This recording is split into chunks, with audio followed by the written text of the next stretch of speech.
bit more of a one-on-one type thing. So that's good. You guys ask plenty of questions. You guys can kind of see what's going on a little bit better than the bigger group we have this morning. I do want to thank everybody. I know that weather's been tough to kind of get around, but I do appreciate you making the effort to come in here. We do this. Our purpose today, we're not in here to try to sell you a new machine. We're not trying to sell a new cutter, a new treater. We're not trying to do that. Our purpose is to help you guys that are out there operating these machines right now, help you operate those machines so they perform like they're supposed to, they do the job we know they should. Okay? Everything we're going to do on this brand new machine right here is all the adjustments we're going to show you. It's the same stuff you're going to be doing. I don't care if your cutter's 1990s vintage cutter. I don't care. The same adjustments can translate right to those old cutters too. Okay? So whether you got a 1-year-old one or 30-year-old one, everything we're going to talk about is going to translate. Now, yeah, you bet these new cutters, they got some new bells and whistles that kind of help the performance on these things.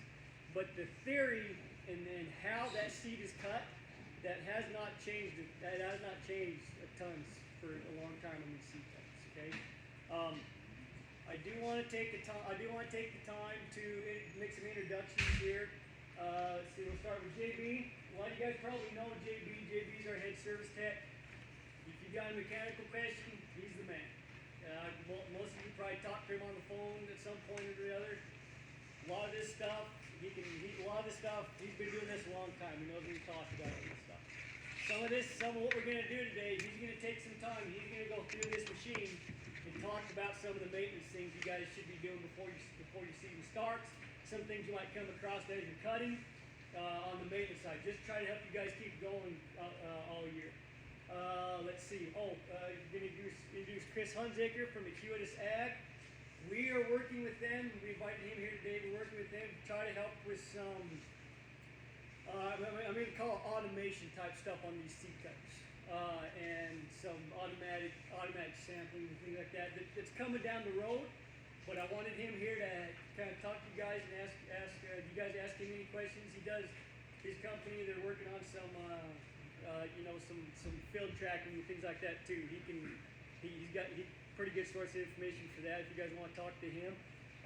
Kyler, Quentin right there. Both of these guys have been with us for quite a while. Both of them are real good hands. I call them they're kind of our Swiss Army knives. They do a little bit of everything for us too. So you guys probably rub shoulders with them once in a while. Anything from sales, parts, service, they're doing a lot of that for us. Okay. Phil, he's our new parts guy. We just hired him a few months ago. He's been doing a real great job. Hope he sticks around. He's doing a real good job. He's going to be, like I said, a lot of times you call him in for parts. He's going to be the man you're going to be talking to. Okay. Eric here. Eric's been with us for quite a while. He's been with us a few years now. He's right there with JB's right hand man, learning all this stuff, and he's doing a pretty good job. So there's a good chance, if you've got any mechanical issues on these things, Eric's going to know, he can talk to you about it, and there's a good chance if you're out there in the field, he'll be right there helping you with it too. So, let's see. Danny Mitchell back there, he's our CEO. A lot of you guys, I don't know if you've met him or not, he's been around. So he's actually my dad, been here for quite a while. So, and then let's see, we got, which dealers is still here? If one of my dealers, raise your hands. So I want to introduce them. I want people to make aware. They made the effort to come out here for this. We got Kevin here. He's from Manitoba, Canada. Dennis, he's from Monte Vista, Canada. Monte Vista, Colorado. Good dude. And then we got Mark Dobson, actually from Tasmania. Okay, come all the way over here for this. I want to thank them for coming over here to do this. And guys, honestly, use them as a resource too. As you're out here talking to everybody, these guys know these cutters as well. These guys know these machines. You can talk to them, ask them what they do in their areas, what they're seeing in their areas. They can talk pretty intelligently about that. Okay. Trying to think. Let's see. I think what we're gonna do, guys, like I said, I like this a little bit better, having a little smaller group versus what we had before. It's like I said, it's a bit more intimate setting. You guys can get right in there, look at all this stuff. So what we're gonna do today is we're gonna spend some time. Me and JB are gonna talk about some of the maintenance things, some of the different features on these seed cutters. Then we're gonna take some time. We're gonna go actually do cutting some seed. Oh, that is one thing I do want to do. I do want to thank Brett Jensen Farms for the seed cutter. He purchased that this year, so we're done with this. It's gonna go straight to him. And then I do want to thank Britt Reynolds up in Ashton for the seed. So, like I said, we're gonna take some time doing that, and then we're gonna run through the cutter. And then, just so you're aware, we do have this liquid applicator here. I know a lot of you guys are probably running those. We'll take a little bit of time, show you some adjustments on those, show the calibration, talk a little bit about some of the maintenance on those. And then we do have an older seed cutter back there, which a lot of you guys are probably a bit more familiar with. If you got it, we're not going to spend a lot of time around that thing, but when we're done here, if you want to come grab one of us, got a specific question, come grab one of us, we'll walk around, okay?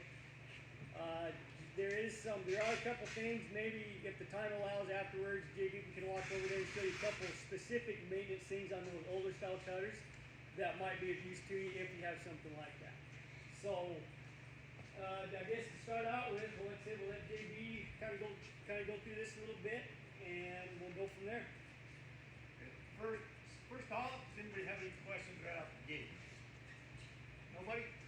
Anybody? Well, first thing we kind of look at on these drums are pretty important on these cutters. So we make sure skins are good, they're not hard, no big chunks, anything like that taken out of them. Crosscut knife is another one we look at before a guy starts. Pull it out, make sure there's no big rock chips in it. It hasn't been either warped this way or ground out the other way. Make sure it's sharp. Holder blades are another thing before a guy starts. So we'll make sure basically the diameter on them is pretty important diameter. Once you get down so far, they're wore out. You get down into past the tapered part of it, and they start bush potato better to cut.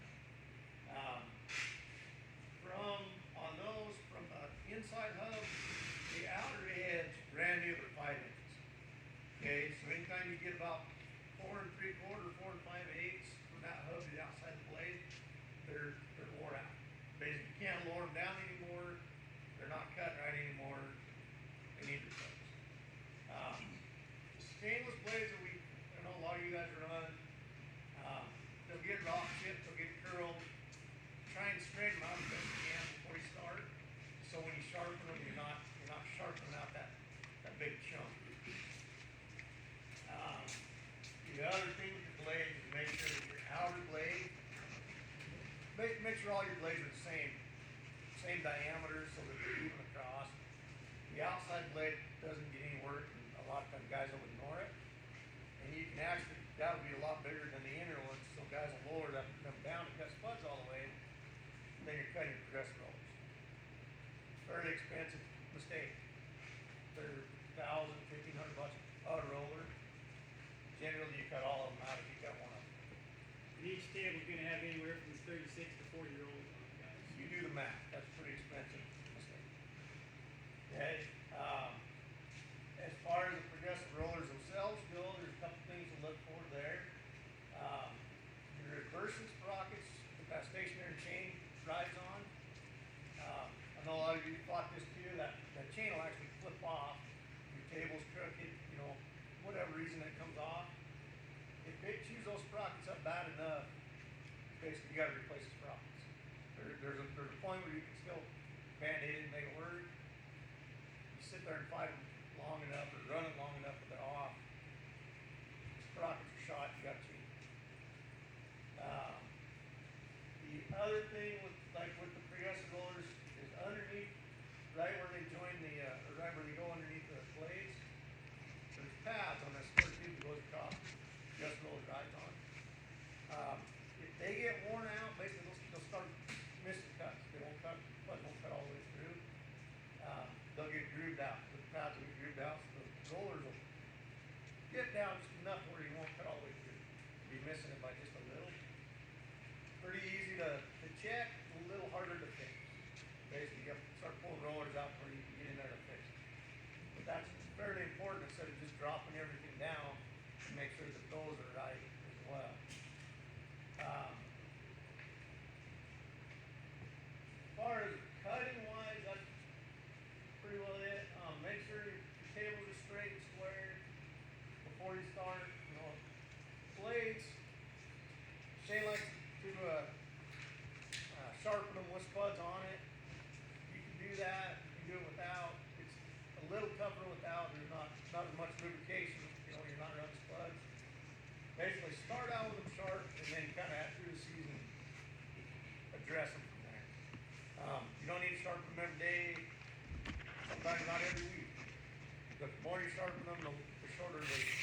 lifespan they have, basically.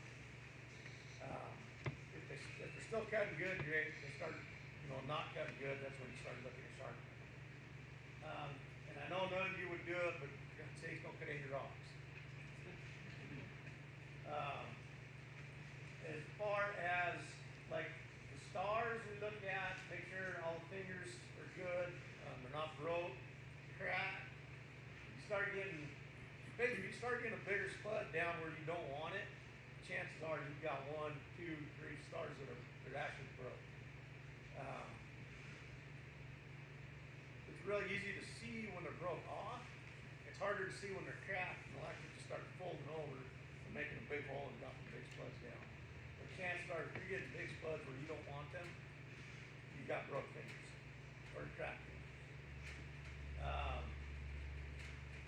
What did I skip?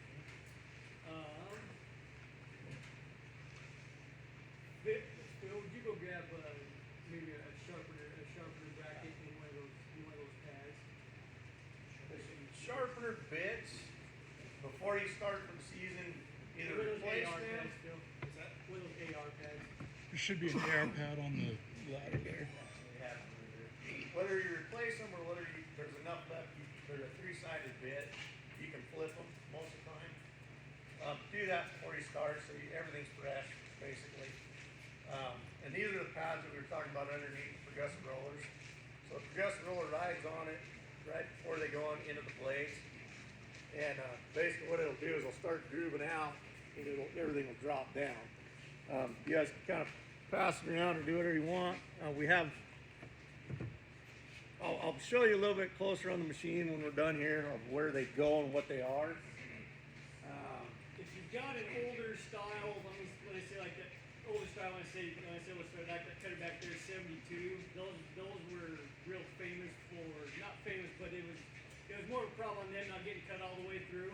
And if you're doing everything else right, blades are sharp, seeds not too cold, everything's right.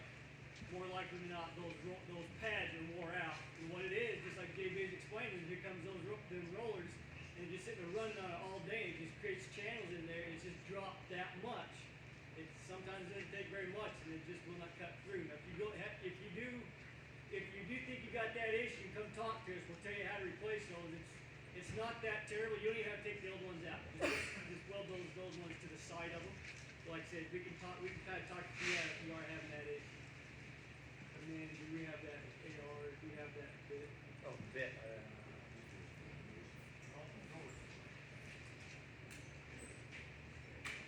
So what he's going to show you here, guys, what he just talked about, beginning of the season, sharpen those blades. But before you sharpen those blades, I want you to take out of your sharpener brackets, the top and the bottom. I want you to take those Just those sharpener bits. those little bits Little right there. carbide Okay? bits. They're 3-sided, so you can flip them 3 times. Take it out, new ones, flip them, whatever. Get a fresh edge on those things. If you don't do that, you might think you're sharp and you're not doing a thing. All you're doing is you're probably making the problem worse. If those are wore out, you're not really helping. Okay, swap them out before you go. And just like JB said, speaking of the blades, when you are sharpening those blades, and we'll see it in here quite often. You don't want to just lay into those, just really put the kibosh to those blades. You're not doing yourself any favors by doing that. You know you're putting too much pressure on those blades. Those blades, they'll start looking serrated, is what they'll look like. Okay? You don't want to see that. You just give it a good little bit of pressure. I let it go 3-4 revolutions, just enough to make sure we got around this thing a few times. Move on. Okay? The stainless blades, if you'll go through and at least straighten them out as best you can, the rocks will put like a curve to them. Try and straighten that out as best you can before you sharpen it. All you're doing is you're just going to sharpen that chunk out, and then it's gone. So try and straighten them out as best you can. Carbon blades don't do that so much, but the stainless blades do. Yep, absolutely. Just like JB said, if you do got a bad spot in there, a lot of times you can feel that bad spot in that sharpener. Okay, here you go, bang, it's fighting. Okay, you can sit there and leave that on there, try to get that out of there. You don't want to leave it on there so long. Most of the time, that spot's not going to go completely away. But you can leave it on there till you feel it kind of smooth out, anything, and then you can move on. Okay. When we're talking about blades, just like JD was saying, this cross cut here, I do want everybody to pay attention to that. Not only do you want to make sure you got that blade in good condition. When I say good condition, you don't have any dings, don't have any rock come through there and take a chunk or anything out of it. Okay. I want everybody to pull this out when they get back. Pull that out of there, take it out, lay it on the table, run a file, top to the bottom, just a hand file. That's all you need to do. Okay. Get that thing nice and sharp. If you got any burrs, take that burr out. Okay. Don't use a grinder. A grinder you can get away from. You can warp that. You get too hot, warp the blade. You can take a chunk out of it. Hand file works just as well. Just as easy. Okay. Just like JB mentioned, when you got this blade out, I want you to look. If you got a whoop, if you got a bowl in it. Or if it's worn bad this way. Yep. When you got that going on, it's time to replace that blade. If you don't do that and you let that thing go with a whoop or a wave in it, what's happening is, you guys, you might have that thing set right on the ends where you're supposed to get this thing set, but it's not cutting in the center or anywhere else in that blade. And it's just screwing up a bunch of seed flow. Okay. Part of this up here, when you're up here doing this, look at your stripper fingers too. Those fingers in between each one of those blades. Okay. It's not uncommon at all for those things to be bent one way or the other. Sometimes it's just one, sometimes it's a group of them, depending on what happened, what caused it to bend. They bend for a reason, guys. Something's got to give if a rock or something goes through there. And I'd much rather have that give than something else snap and break on these things. Okay. All they do is bend. Pretty easy to fix. A lot of times you can use pry bars. A lot of times you can use just those spacers in between each blade as leverage. Try to bring it down. Sometimes you put a 4x4 on there and use that as leverage, just to try to get them in line with the rest of them. Okay. It's important to do that. The reason you want to do that, if you don't do that, you might have that thing, everything set, working just the way you want it to. It's real critical how they go up through those fingers into those sponge drums and into this cross cut. If one of those is bent in relation to the other ones, the rest of them are doing what they're supposed to, but that one is creating a different seed piece than what the rest of them do. And if that thing runs like that all year, that adds up. That adds up quite a bit. And if you're, and the other thing you start seeing too, if those are wrong, if those are incorrect, what will happen is, now all of a sudden, here come all your hockey pucks. Here come all your pizza cuts. Okay?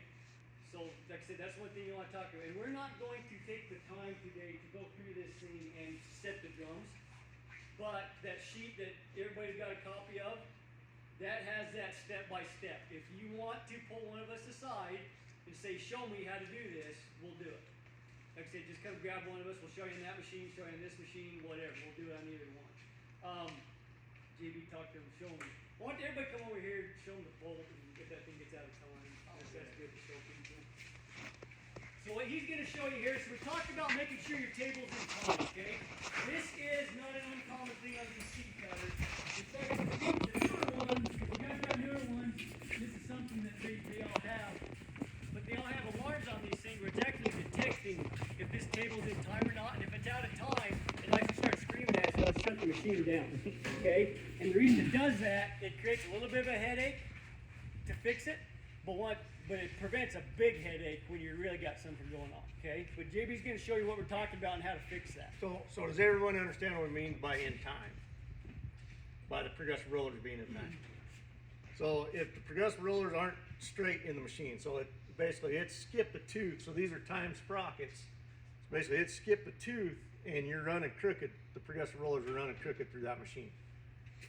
The biggest problem that causes is it prematurely wears everything, but 99% of the time if this stationary chain pops off, that's why, is because those progressive rollers are sitting in there cockeyed. And it can be as little as one tooth off. You cannot keep that chain off. It'll just keep kicking off. You eat all your sprockets on your progressive rollers. And then you gotta pull them all out, change them. You're down a day and a half, 2 days. Everybody loves that during cutting season. If you do, so like on the new ones, Shane said there's an alarm. On the old ones, no alarm, but you can see that. So the easiest way to see that is bring a progressive roller up on top of this drive sprocket. If it is not in the same spot on that sprocket on the other side, you're crooked one way or the other, okay? So the easiest way to fix that is you take the side that's behind. So as the progressive rollers are going through the machine, the side that's behind, all you'll do is you'll drop a bolt in that sprocket on the side that's behind, bump the power, just run that bolt through the sprocket, that'll jump it ahead 1 tooth. If you got 4 teeth off, you'll have to do it 4 times. But it's always the side that's behind that you jump ahead. Just make sure that you let go of the bolt before somebody hits the green button. Yeah.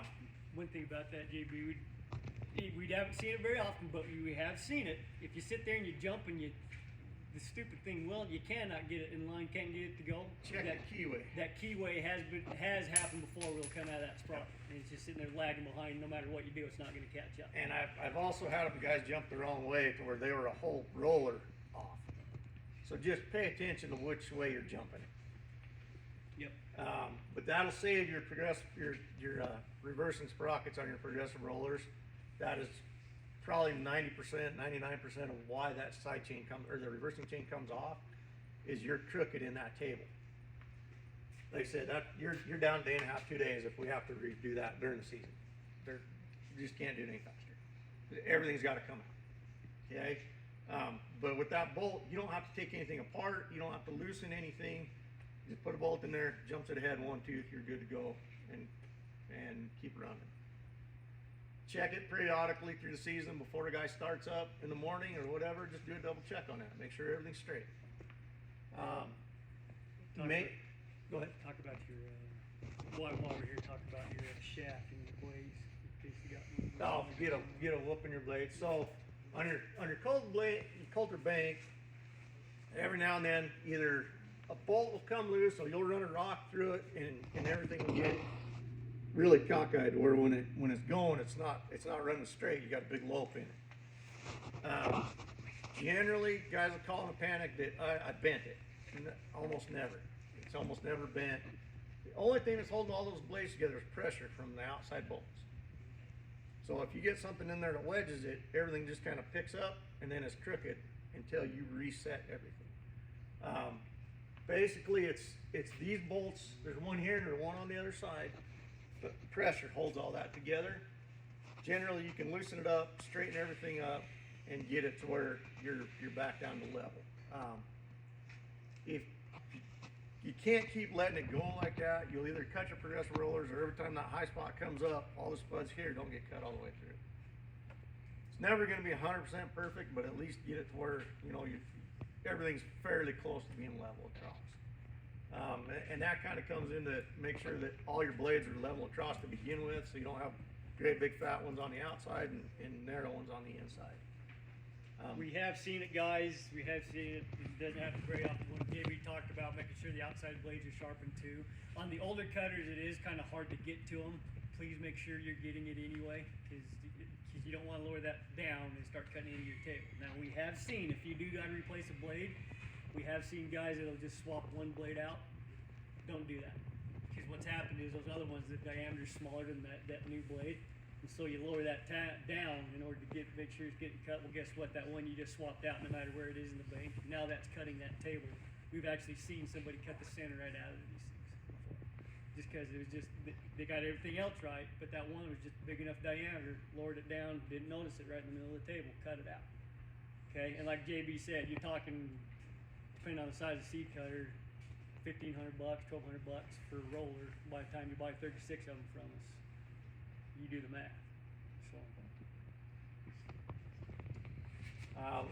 Other maintenance things we look for, of course, bearings and sprockets, the slip clutch on the other side, on the main drive. I know guys fight them a little bit. Try not to turn them into a sprocket. They're there to slip to save the rest of the machine. Generally, if you do slip them and they keep slipping, let us know. We'll get you some new discs. Basically what it does is when it slips, it kind of slicks everything off, and then you really got to mash it to get it to hold. But then the next weak thing gives. They get more expensive from there. So try to not to make those a sprocket. Basically, those they're pretty easy. I can go through with you guys if you'd like. you know, either here or later, how to set them. They're fairly easy to set and they're fairly easy to adjust. But once they've been spun a couple times, they do slick off and they just don't hold like they should. So kind of keep that in mind. If you're fighting one, let's go through and change at least the discs and rough everything up to where it's not just slick in there and doesn't want to hold. Why don't you show them like the take up on the side chains and maybe like those side rails if they start getting into the bolts or something like that. Yeah. So on the progressive rollers, on these side rails, on the go underneath these side chains, they're just like anything else. You got a chain running across them, they're gonna wear out eventually. And what'll happen is they'll just start getting narrower and narrower, and a lot of times they'll right in the middle is where they get real bad. They'll actually come down and start cutting into these bolts. So if you're down to where you're touching bolts, you're about 2 years past needing to replace them. There's a few ways we can. You can either change all of it when you're doing it, or you can change those rails. It's a little bit bigger of a pain, but you'll notice where you can't get your reversing sprockets to actually engage your chain like they should, right? And so while you try and jack it up, well, it's got a big ground out piece to it, so they won't. That's fairly common. You know, generally by the time those are wore out, you got way other things that are wore out too. The pads underneath, sprockets, bearings, all that good stuff generally wore out too. So if you start noticing that you're starting to get down into those rails, probably need to start looking at other things as well, like side chains, pads, things like that. There's no real way for me to tell you how long they should last, because I don't know how long you run compared to how long he runs. Everyone runs a little different. You know, some guys don't use any chain lube at all. Some guys got it dripping on the floor. So there's no real time frame as to how long they should run. Tension is one of the other things that guys kind of get lax on. They'll actually start where it's a chain, they stretch out, right? So you've got to stretch them out throughout the years as they go, and not necessarily during the season, but at least to begin with, we need to get them to where they're stretched out. Basically what you're looking for is off of this drive shaft, instead of coming down, a lot of times they'll come down and then they'll have to go back up. Make sure that they've got enough there to where they're not dragging on anything as they're going around that circle. They're not on the edges. You know, in the middle, of course, they're going to drag, but at least on the edges where they come around, make sure that they're picked up and that they're even from end to end on both sides. It doesn't matter top to bottom if they're the same, but at least on the same table, you want them to be the same distance apart. Okay. Reversing chain is another thing guys get a little carried away with. They'll make them way too tight, especially if you guys have been fighting them. I have found if you leave them a little bit loose to where you've got a little bit of slack on this back end, back here, or that chain will just sit there and move a little bit. It gives everything a little bit of slack to where it'll actually find its place to get into, as opposed to just, it's so tight they just ram, sprockets will just ram in there, and they'll go where they want at that point. If you're too tight, guys, you'll know it because that whole machine will just sit there and kind of surge. You'll know. Yeah. And all that is just loosen them up just a little bit. You know, yeah, you can get them too loose, but you don't want them so fiddle string tight in there that it's just jamming everything up. Talked about the stars a little bit. Generally on those stars, sorry, JB. Generally on those stars, if you got some broke ones, more times than not, where you see that is on the transition points from like your pre-sizer to your top sizer, and then where all the potatoes fall from the top sizer to the bottom where they're making those impacts. A lot of times that's where you'll see it. So if you think you got it, it'd probably be a good thing just to check that every year or two before you get going. Just get in there and just push on a feel, make sure that finger doesn't want to give way, that finger's cracked. A lot of times you can't even tell until you start pushing on them fingers. You know, all of a sudden that finger just gives way because it's cracked right there at the base. Okay. Belts are another thing. You know, check your lacing before you start. Them are pretty easy to fix now. When you're in the middle of the season, they kind of suck. Hydraulics. Some guys have a lot of hydraulics, like the newer ones have quite a bit. The older ones were pretty simple. Go through, change your filter every year. The oil, I would say kind of use your own judgment as far as how dirty it is, how much contaminants are in it. You know, pull the lid off and look. If it looks fairly decent, great. Run it again. If it's got a bunch of water and a bunch of crap in it, you know, change it. You'll find that they run a lot cooler and they run a lot happier if they got clean oil and clean filters. So I wouldn't change it every year, but kind of use your judgment as far as that goes. Most of the older ones had a belted chain and elevator. Check your links, check your flights, make sure nothing's in there broke. And then the cast sprockets on your belted chain as well. Give them them get ignored to the point where they're little nubs by the time it's all said and done. Kind of give them a look over too. Anything else, Shane? Talk about that size chain so they don't tighten that up. Oh, so the size of the chain that runs all the stars, I don't know, you see how it drifts down fairly far?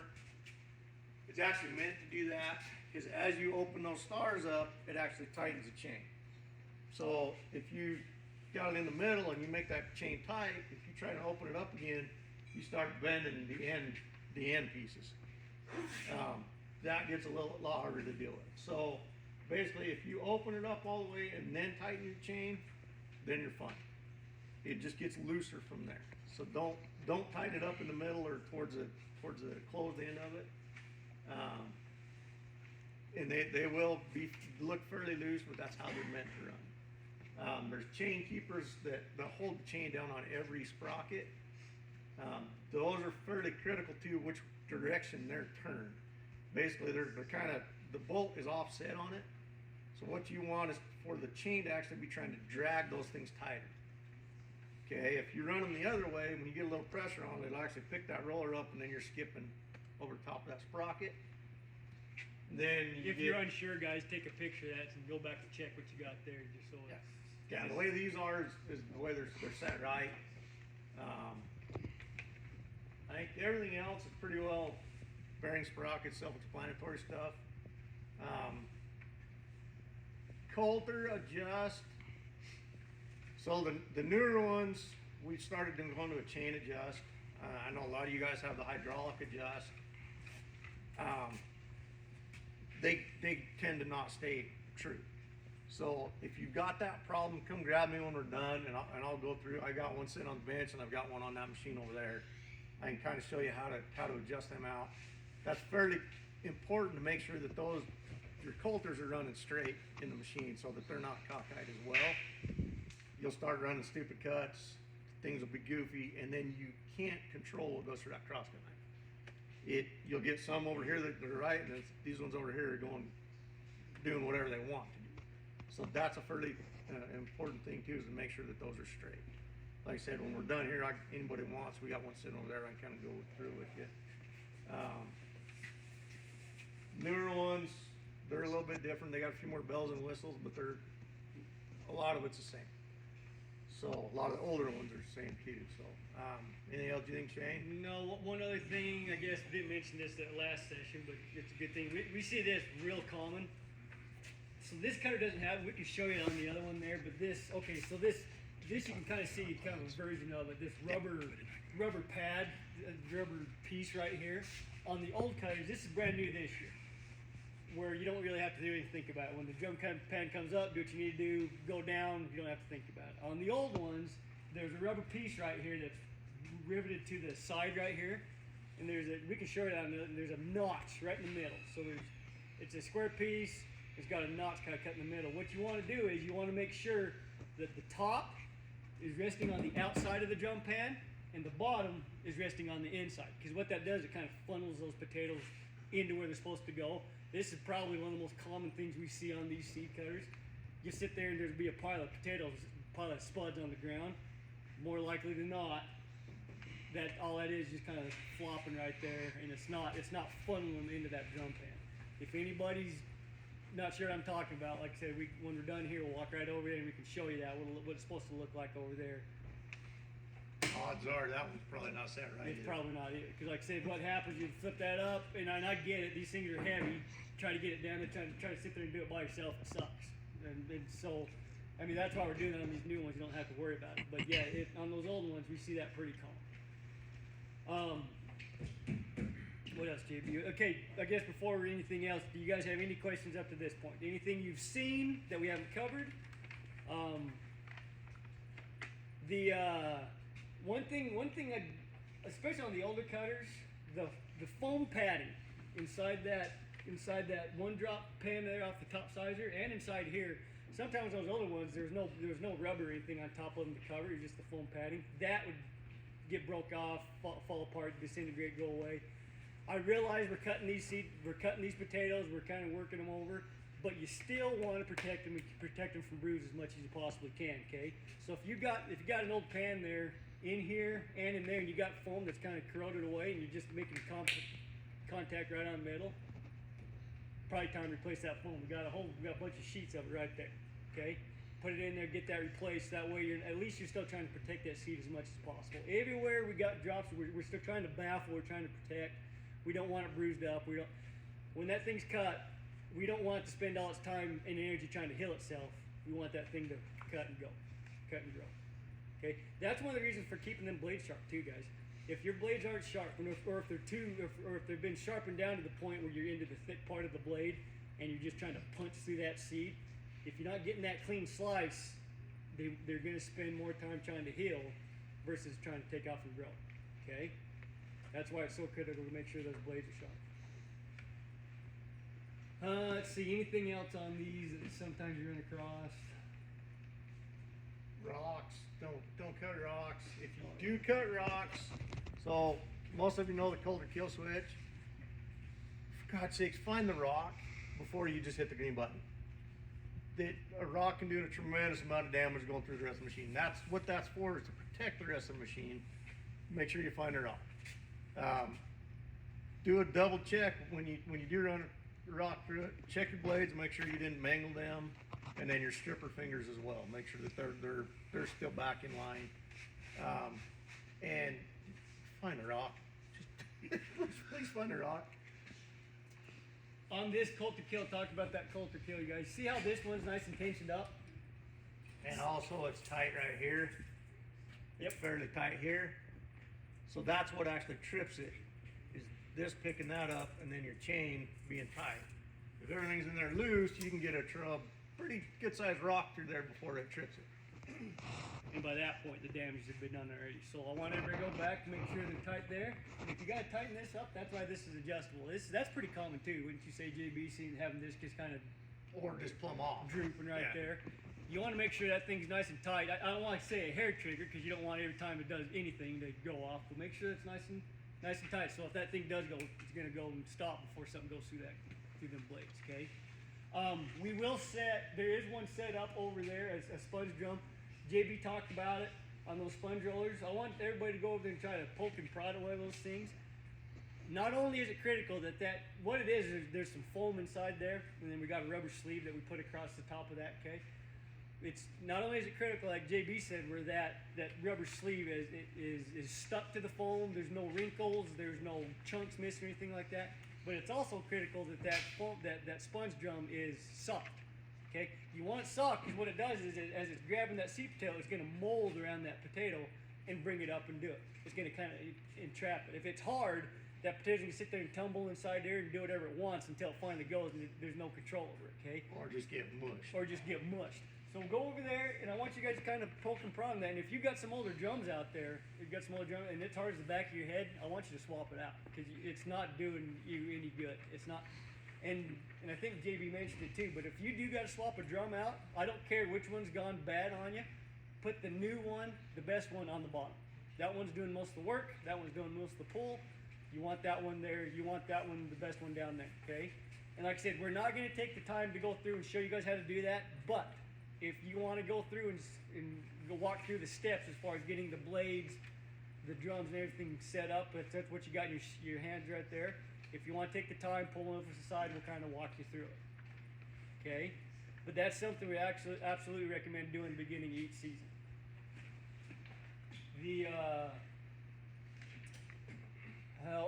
We didn't talk about this. Some of the old cutters, if it's old enough, okay, so those stripper fingers we talked about that go in between each blade, there's a bar. that they're all welded to right there. Sometimes you don't see it as much on the new cutters, but on the old cutters where there's just a single bar, sometimes that can get bent. You kind of get a whoop in it. A lot of times, if that's happening, guys, same thing. If that's got a whoop in there, if it's got a bend in there somehow, a rock or something's got in there, what's happening is now all of a sudden here come all your hockey pucks, here come your pizza cuts, here come all those weird cuts you don't want, and you can't do much about it because you've lost control of that seed inside that transition point. Okay, so I wanted everybody to go back and look, and there's, like I said, that bar all those fingers are attached to. Go look at your machine, just kind of sight down it. If you got one of these on there, you can try to get it out and straighten it yourself. A lot of times you gotta replace it because it's pretty hard to get everything squared back up when it's all said and done.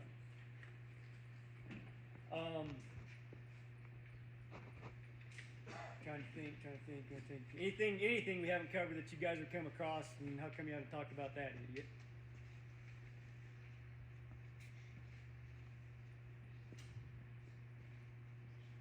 Okay. If we're done with that, then if you guys don't have any questions, and again, like I said, feel free to come grab one of us afterwards. What we're gonna do now, we're gonna run a little bit of seed, okay?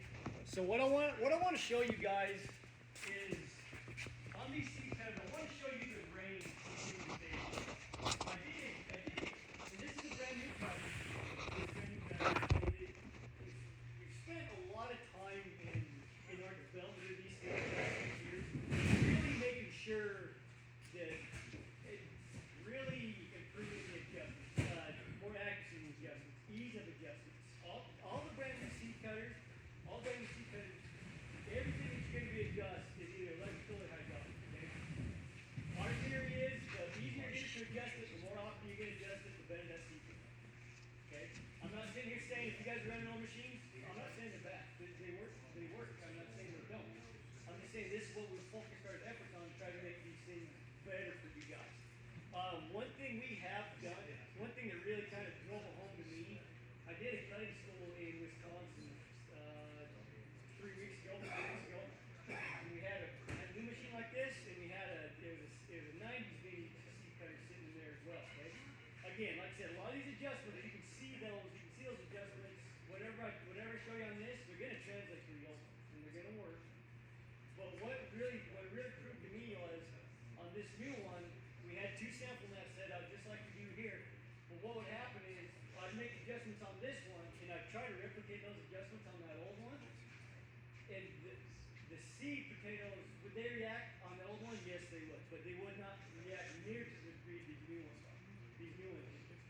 We put these adjustments on here, and we try to focus on these adjustments on here, you guys, because we realize not everybody's out there cutting just the rest of these. I mean, there's all kinds of, you're cutting different varieties of potatoes on there. You need those adjustments. You're going to want those adjustments. What you hear quite often, at least not so much in this area, but we do hear quite often, it's a Milestone seed cutter. It does not cut round potatoes. It's not good for round potatoes. That is 100% false. Now, I'll probably apply it, but that is false, guys. In fact, I'd almost say it does a little better job on the round potatoes because that sizer works better with the round potatoes than it does the long one. Okay? It's all in the adjustment. And we're going to talk about these adjustments and everything in there. How to make this thing work. How this thing's going to cut a rusty potato, you bet you. These adjustments are going to be completely different when you try to do a round potato. But you can, especially with these newer ones, with all the adjustments we're giving guys, you can really make these things. I don't care what type of potato you're going to do.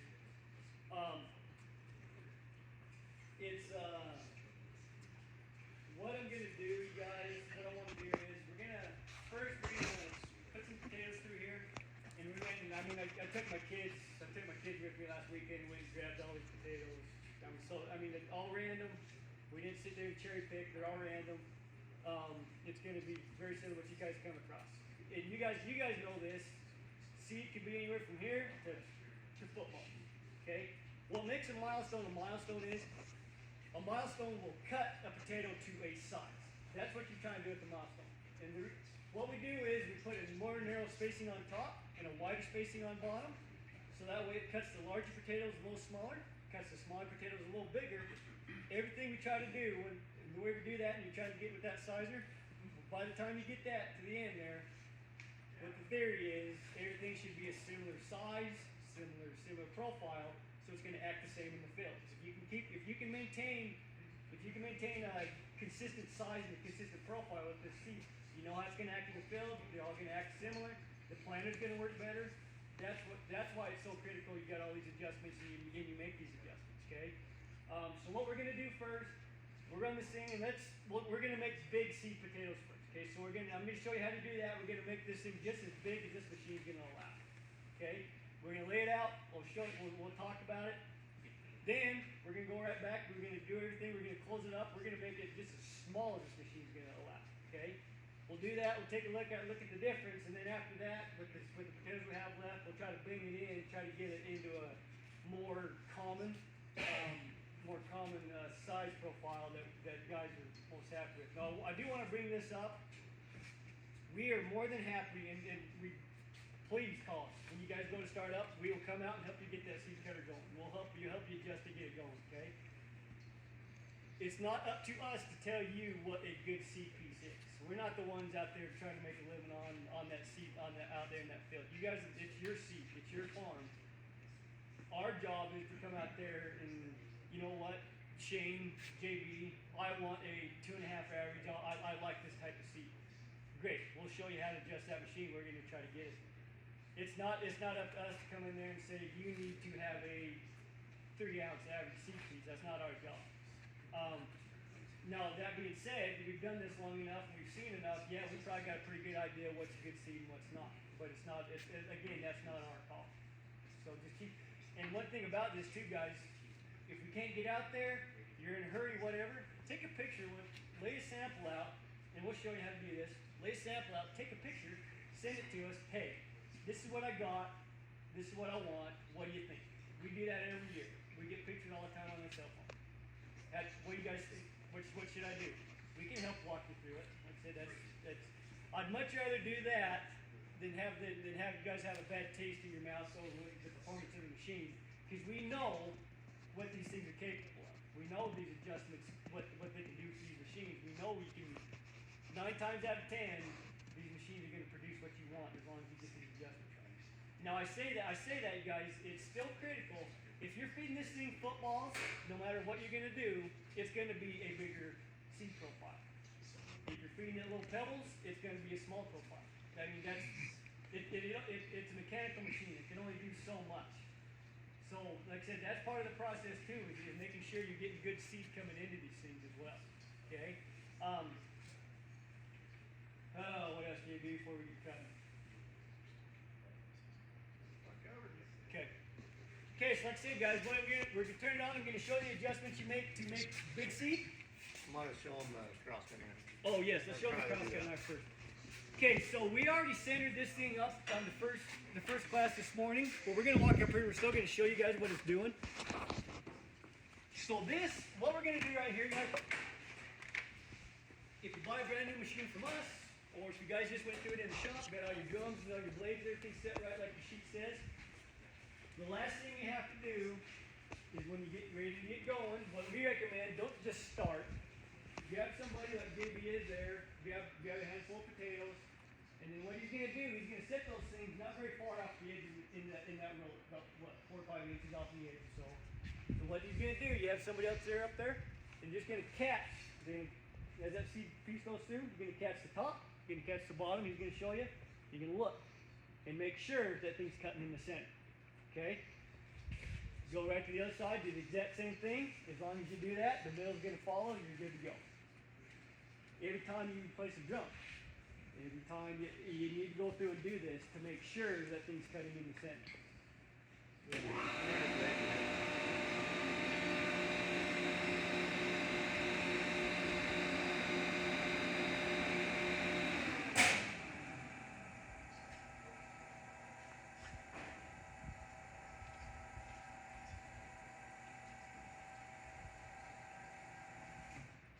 Do that too when you're doing this, guys. Run them blades all the way towards your sponge drums.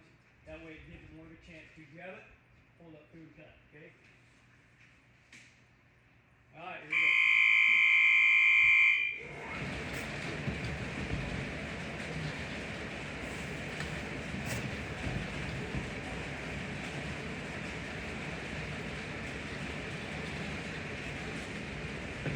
I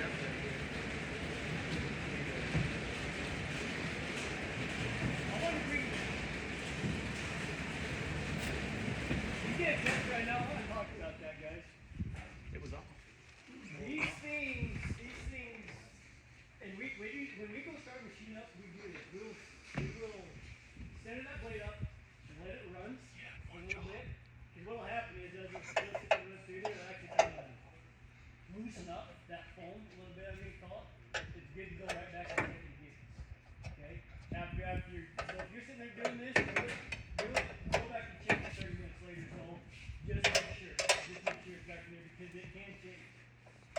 Now once you get that thing set, you guys not gonna change very much after that. But that is something good to check periodically too.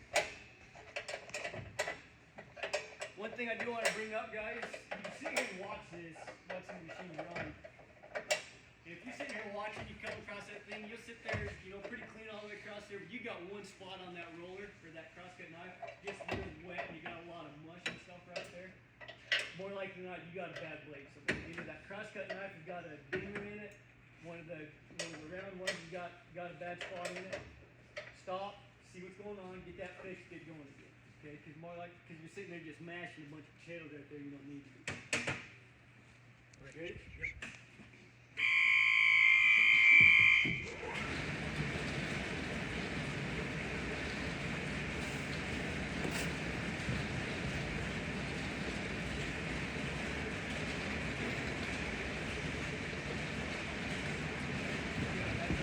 We'll check the other side too. Like I said, check both sides, please get both sides a little bit. Yeah. I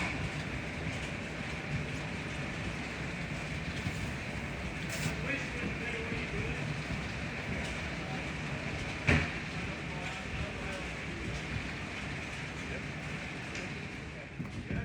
Yeah.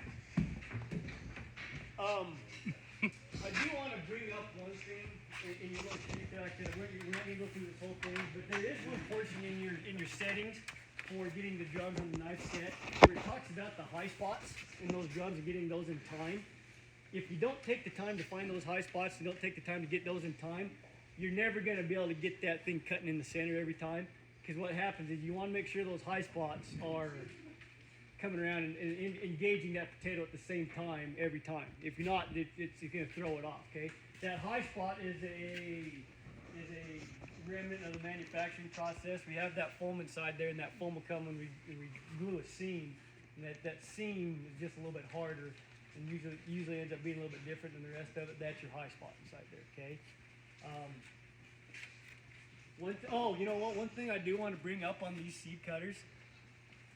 If it's living outside, I want you to put, you probably noticed on all the cutters you had in here, you had tarps on top of them. I want you to make sure you got tarps, especially on top of these progressive rollers right here, okay? What'll happen is we do put UV inhibitors inside that urethane to try to help protect them the best we can, but they will still, if they sit out in the sun long enough and bake long enough, they'll start getting pocketed up, kind of pitted up, look like a bunch of warts, I guess, on there. Blistery. Blisters. Looks like blisters on there. Does it affect the performance of the machine? No, it does not it does not impact it. But it looks bad. It doesn't look good on it, okay? So just like I said, if you do got living outside, that's fine. Just make sure you got at least that covered. I do the drums too, just while you're there. Make sure they're covered as well. Yep. Okay, I'm going to show you, like we talked about, we're going to make big seats. So, first adjustment I'm going to make, we're going to move the coulters. Rule of thumb, the further you move those coulters away from those sponge rollers, the bigger that seat's going to be, the more barrel cuts you're going to get. The closer you move it to those sponge rollers, the more horizontal, vertical cuts you're going to get, the smaller that seat's going to be, okay? So we're going to move it quite a ways back. Okay. Now I just want to point this out on these new machines. A lot of you guys probably don't have this on these older ones, but on the new ones, you can get in here. Say I don't know. Russ for russet 1. Crescent Burbank 1. You can get in there and you can actually save that, set that value, and if you like how that machine's running, you can set that value and you can go back and use that as a reference point. All these electronics and everything we're doing on these machines now, nothing we do on these things is so reliant on the electronics that if this went down, you still have your hydraulic adjustments. You still have the adjustments. It's not, you're not dead in the water. Okay? We don't want to be so reliant on the technology that if something does go stupid that you can't run. I want to point out, even these coulters, if that motor goes out for some reason on these new ones, and this is the kit you can put on those older ones too, at least to a degree. But even if that motor goes out, you can pull that guard off right there, and you can take a 15-16 trench and you can adjust those coulters back and forth. At least you can keep going. Everything we tried doing on these things, we learned this lesson the hard way a few years ago, where we're totally reliant on some of this technology for some of the adjustments. When that went down, you were down. We're not going to do that again. Okay? Even the hydraulics JB is talking about, even when the valves get stuck, so even if something happens, you still can manually bypass and still run. Okay? So we're gonna go here. All right, we'll go back to some top one drops.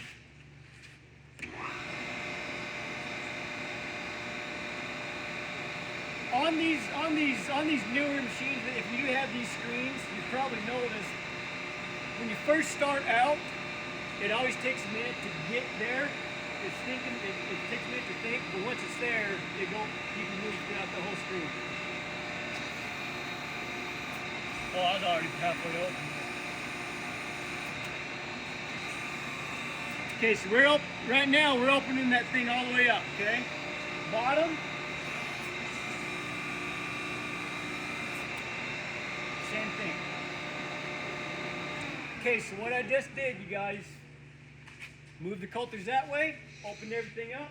We're gonna make big seed. This is what this machine is capable of doing with what we're feeding, okay? When I generally start up, or when you guys are generally starting up, again, we don't have enough potatoes to do it, I guess, the 100% right way. But what I like to do, start slow, start everything closed up, including your pre-sizer up there. And then what I'll do is I'll start opening that pre-sizer up, and I'll watch my hand cutters. And all of a sudden my hand cutters, they got something to do now. You don't want them doing this, but you got something to do. Okay, you know what? My pre-size is pretty close. Now when they first start out, what I like to do is I'll put about half on top, half on bottom on these tables. Then I'll go take a sample. All right. Then from that sample, then you can start manipulating where you need it to be. Okay.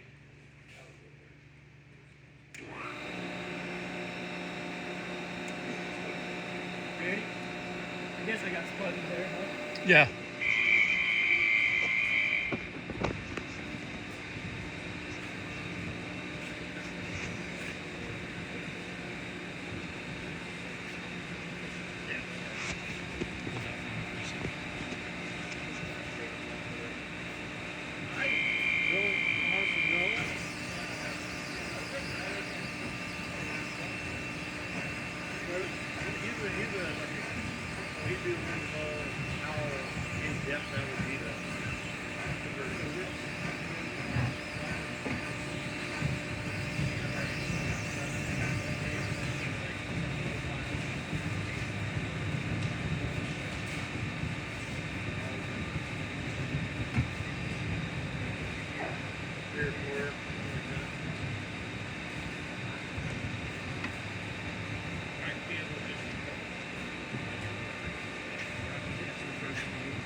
You gotta, it's not that way, you gotta screen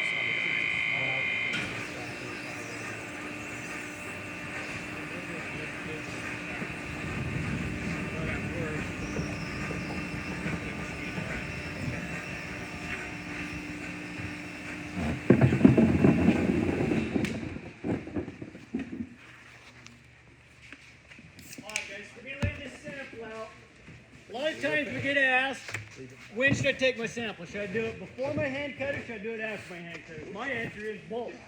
What I like to do generally, do your sample first before the hand cutter. That way you know the machine's doing, and you got a good idea. This machine is going to produce this, or this type of cut.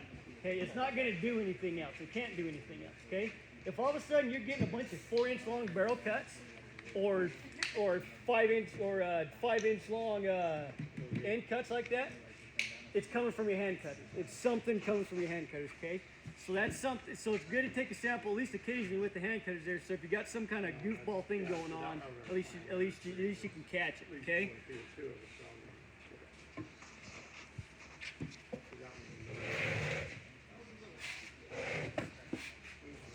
One thing I want to caution everybody against, we see this occasionally, and I get it, and I'd say if you're doing this, great, fine.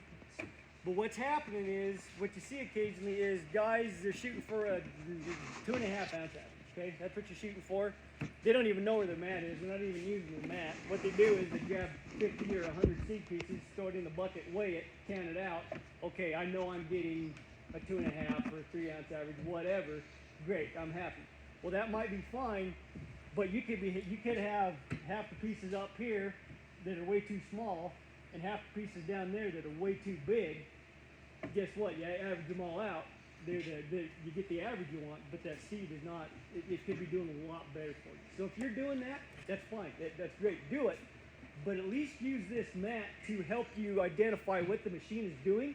So if you might be getting the average, but that seed is not good seed, not usable, make those adjustments and try to get that in. So, because if you got a bunch living down here, and you guys know this, if you got a bunch living down here, these could be 2 seed pieces real easy. You know, if you got a bunch up here, all of a sudden you got a bunch of stuff that's going to have a hard time growing out there in that field. Okay, or plugging up your planting. And another thing is when you're taking these samples, any goofy cut, don't throw it away. Set it up here and see what you got. If you got 1 or 2 in a sample, it's okay. You got a whole bunch, then you know you've got a problem. One thing that does happen a lot is you'll be watching the seed go by. Guys will grab that and start chasing that one seed. Make sure that you've only got a little bit. Make sure you're not chasing all the, ruining all the rest of your good seed if you've only got 1 or 2 of those. Got a bunch of those, then you got a problem you got to find. But your eye is naturally drawn to that goofy piece, and guys will pick that up out of the table. Why is that one not taking into consideration all the ones that you've got that are good? So don't necessarily throw them away, but set them up to the top to see exactly what you've got. Make sure that you don't have a big problem and it's just 1 or 2. All right, guys. So right now, with this seed cutter, with the seed we got, with that thing being open, trying to make big seed, this is what it's going to produce. Okay. One thing I want, probably the biggest mistake I see when you guys are taking these samples out, is getting the 1 3/4 and the 2-inch mixed up. 2-inch is always coming off that bottom cutting deck. 1 3/4 is always coming off that top. Now, there are some in certain areas here. Some of our dealers have different spacings, but for everybody around here, by far and away the most common, 1 3/4 top, 2-inch bottom. Okay. That is the biggest mistake I see, is getting those 2 mixed up. And if you're getting that mixed up, it's not, the sample's not telling you anything. You have no idea which table it's coming off of. You can't make the proper adjustments. Okay. If you're unsure, an easy way to do this. Okay, you know for a fact, horizontal vertical cuts, they always come from the top, off that top, and so they're always going to get cut 1 3/4 first, 1 3/4 wide. Nothing else. There's no other way to produce these. Okay, if you're unsure, take that seed piece. Boy, I'm not sure if that's 1 3/4 or not. Lay it up there. Okay, you know what? You bet. That one is indeed 2-inch. That one's 1 3/4. Okay. That way, if there's any doubt, that way you're not getting that messed up. The other common mistake I do see on these end cuts right here, sometimes if that thing's got a little bit of nick, if that thing's been cut at all on the end there, put it where it needs to go. Don't put it on, even if it looks like it, but if it's been cut here, you need to put it here. You want to make sure you're getting an accurate snapshot of that sample, what that machine's doing. A lot of times I get asked, how often should I be doing these samples? If I know it's not always practical. I know you got running a million different directions. You got labor's short out there. I understand that, but if you could do it, hire somebody to take a sample and adjust the machine all day. Because that seed is always changing. That seed, and if they're understanding that sample and adjusting that, I don't know. It's hard to quantify what that would do for you in that field. Okay, as far as stretching that seed. So on a seed shortage that we found, we hired someone and it actually paid their wage to have them doing two samples per load. Hear that? I believe that 100%. And, I mean, especially when we're in a seed shortage like we were last year, we had to cut it 2 1/4 to be able to stretch everything out and make it work. It paid for that person to do it. And you're paying them, like, I don't know, whatever an H2 wage is what we do. So this year was 16. And it is a lot of money, but it is to keep these milestones going and just perfect cutting all the time to promote your machine. It's well worth the money. 100%. Yep. No, that's exactly right, guys. Like, and that's the reason we're putting these adjustments in these machines too. We don't put all these adjustments in these machines to make them more expensive. We don't. We put these adjustments in there on a short seed year. You need to make it stretch further, or you're switching varieties. You got to round right. You need those adjustments in these machines. Okay.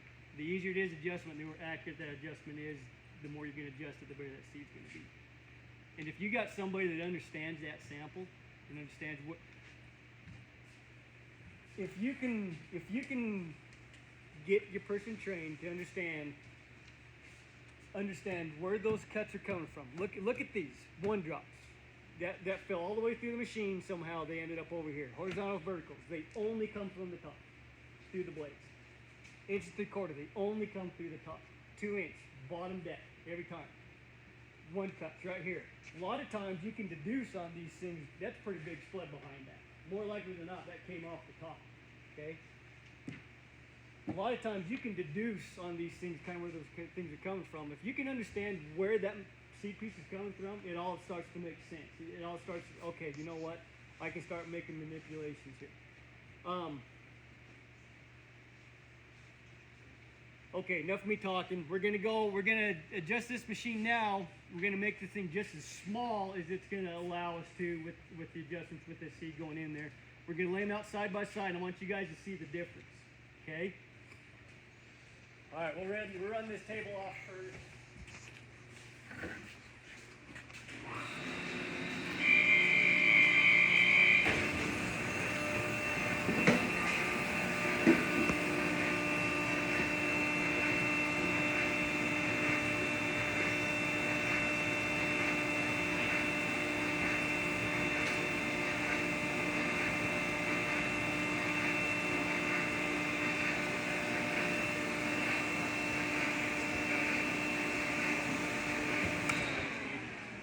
We got seed in there.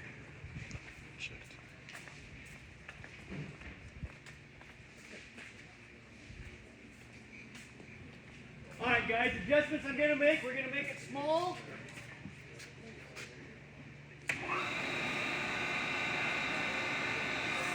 We're gonna take that bottom side. We're gonna close it up. We're gonna take the top side and close it up. And we're gonna move those couples all the way towards the drum. Okay.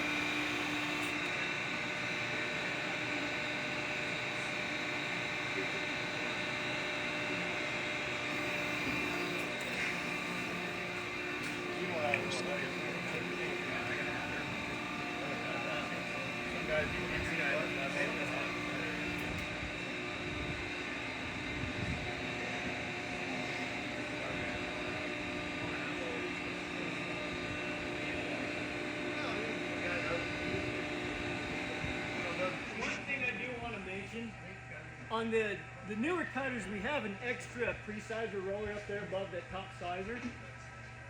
On the older cutters, if you've got that top sizer closed all the way up, and you've got that pre-sizer maybe closed up a little bit, it creates a condition where there's that transition there out for 2. There's a gap right there, and you might see some spillage of some large seed potatoes back through there. So pay attention to that. If you've got that set of circumstances going on where you got your pre-sizer closed up and you might want to have to open one of the two or both of them just a little bit in order to make that transition so you're not getting spilled off. Okay? Alright, so now we're gonna run and see what we can do for making it small.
Third of the bucket's going to tell you everything you need, okay?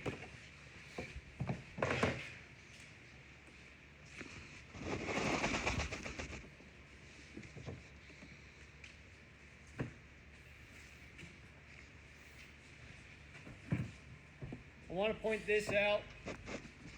This right here, one of the biggest questions we get asked on these seed cutters, what's the capacity? How much faster can I run? What you're looking for on these, the limiting factor on these seed cutters is the progressive table, okay? As long as each potato has its own spot in them rollers in order to line up and it's not getting pushed around by its neighbor, you're good. If you start getting pushed around, they start flipping and they start doing this, going through the knife like this because it can't line up, you're over capacity on there. This doesn't surprise me one bit because I had everything closed up. Everything was going through everything was going through them top blades, okay?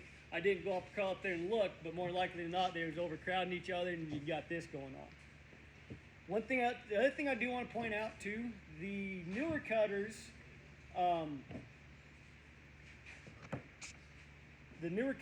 the rollers are bigger. The progressive table, they're a bigger diameter. They got a deeper valley in order for that potato to line up in there and do a little bit better. If it's 2004 and older, you have a smaller diameter roller inside there.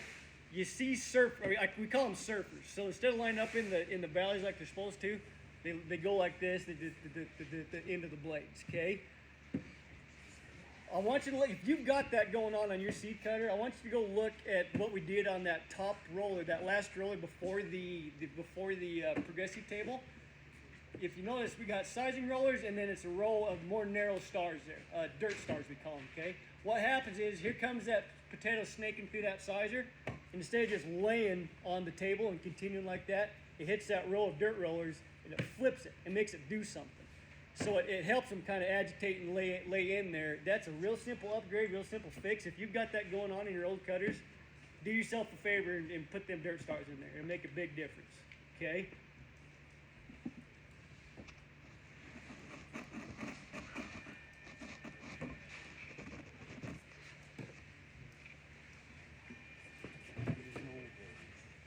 Which ones you looking for? End cuts.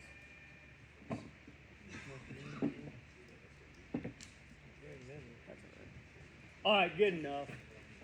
Okay, so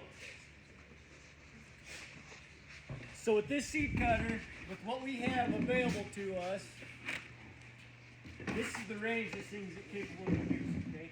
That's a tremendous difference in that seed versus what this is, okay? Okay, again, our job is not to go out here and say, this is good seed, this is bad seed, but I will tell you, most guys, tell me if I'm wrong, you guys don't like seeing it. Plugging up the planter, there's a lot of cut surface versus energy there. It's not going to grow very well in the field. You probably don't like seeing those.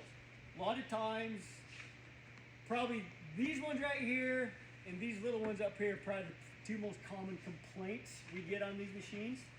If you get a lot of these right here, up there like that, start opening your sizers, start shifting stuff down through the machine. Start relying on your people just a little bit more. If you're getting a bunch of that, because the way we got it set up, the top, we got more blades, it's cutting it more often. So if you can get them away from the blades, getting it cut less often, you'll start seeing that go away. Get more on that bottom table, where you're not cutting them as often, you're not getting quite as many of those ends. One thing I do see occasionally, don't just cut seed to cut. Don't just cut potatoes to cut potatoes. If you're looking for a 2.5 average, let's say, and you've got a bunch living here in the good state of the 2-inch cuts. Okay, you got a bunch living right in there, and you're I don't know, let's say 2.8, 2.9, something like that. Let's say just a little bit above. And everything else is just hum and do everything you do. It doesn't make much sense to close that top sizer up, put a bit more up there, and just make a bunch of 1 3/4 barrel cuts. You didn't gain any more seed. All you did is cut a little bit off of it so you could gain an average. Okay? So like I said, don't just cut seed to cut seed. The other thing you're looking for too, guys, when you're adjusting these things, it's real great to look at this. I mean, numero uno, look what you got going on here. Look what you're going on in your waist too, in your trim. If you've got a bunch of stuff going out of there, way more than what you're comfortable with and what you're used to, and your sample looks good, you might want to make some other adjustments somewhere and see if you can calm that waist down. Okay? Alright, what we're gonna do now, we'll probably clear this one off, we'll run this out, and then I'm gonna make some adjustments, try to get that thing more centered up. Now tell me if I'm wrong, but I imagine everybody kinda like to see it living in these two right here. More likely than not, that's what most guys like it. Now, I'm not exaggerating, guys, especially on these new ones. Especially on these 1/8 of an inch, 1/4 of an inch adjustment, you will pick that up in these samples. On the blades, on the sizes, you can see that in those samples, okay? That's why it's so critical to use these mats. Make an adjustment, come take a sample. Make an adjustment, come take a sample. See, just watch that thing kind of bang right in there. Now, JB brought this up, but please, and I'm guilty of it too sometimes, don't sit there and pick out the ugliest seed piece out of 1,000 good pieces that just went by and try to adjust that machine for it. Because now all you've done is ruined all the other good pieces, and it just created yourself a lot more heartache. Please don't do that, okay? Use that, this is here, use it as a tool. Have this here to help you guys. Okay? Alright, so we'll clean that off, we'll run it up, kind of center things up, see if we can get that thing banged in more where it's supposed to be.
All right, guys. So, like I said, what I did is I bumped everything more back to center, just kind of looking at what things did. I actually had that top one open just a bit more. Looking at this sample, we do have one outlier here. We got a couple of outliers there. Truthfully, that's, again, it's not my place to sit there and say what's good, what's bad. Most of the time, most guys would be pretty happy with that sample. If you got an outlier too, here or there, don't mess up the rest of the sample just to try to fix an outlier too, okay?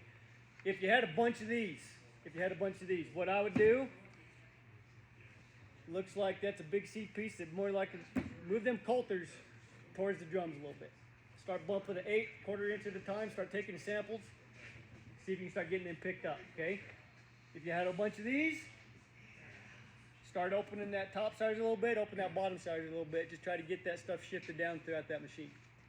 Okay? Jay, Yeah. how do you fix dollar cuts? How do you fix dollar cuts? The dollar cuts, first and foremost, I want you to make sure you've got your drums like you got on your sheet there. Make sure you got those drums and those blades set properly. Okay? Make sure those drums are in good condition. Okay? Number two, make sure that seed, and I know this sounds odd, but you know, we get this question all the time, you know, what temperature should I cut at? Just as warm as you possibly can. Cold seed doesn't go through there as well as warm seed. Okay? The third thing, I mean, there's other things. You never can 100% cure the dollar cuts. Sometimes with the position of those blades, and I brought this up in this last class because there was a few dollar cuts in here. You're never going to get rid of them 100%. Sometimes the position of those blades back and forth in relation to those drums, it just does not like. If everything else is just humming where you want it to be, and you're getting some odd dollar cuts in there, sometimes it takes a little bit of a bump one way or the other in those coulters to take that out of it. Sometimes it just does not like that particular seed. That seed just not like that position of those drums at that time. Okay, you just bump it one way or the other. You do see a lot of dollar cuts. You do see a lot of those if you got those bent fingers like I talked about. You do see a lot of cuts if you're doing crowding. Those drums, if you're running a lot through those sponge rollers there, if you got a bunch of, especially if you've got a big one and a small one right side by side, big one's going to come, is going to create a cavity right there, trying to pull it up through. Here comes the small one right to the side, kind of falls into the side there. Go like that. If you're seeing a bunch of these, one way to cure that, open that top sizer up a little bit. Don't even give them a chance to get up there and get cut one more time. Put them down there on that bottom deck where they don't even have a chance to get up there and cut. Okay? Like I said, crowding, drum position, drum condition, coulter position, all that can make an effect on those dollar cuts. They're never going to 100% go away, but there are some things you can do.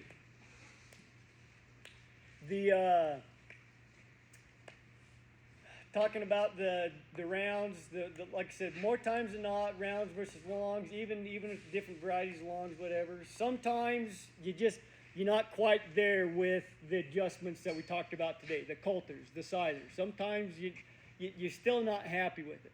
Give us a call. There are things we can do to those, manipulating those strippers, manipulating those drums. There are some things you can do to make this thing try to squeeze more adjustment out of it, and you can get. There is more of a range there. We don't go out there and, how do I say it, advertise it and talk about that a lot, because sometimes you can cause more harm than good if you don't know what you're doing. But if you guys are having issues, don't put up with it. Call us, because we know these machines, what they're capable of doing. We know they can do a good job. I don't want you thinking you have to live with something. I want you to call us. Hard drum will do that same thing. Yeah. Hard drum will do the same thing. If you got hard rollers, if you've got hard sponge rollers, here come all your dollar cuts. Okay. I'm trying to think what else on the seat cutter. Any other questions on this before we move to the treater?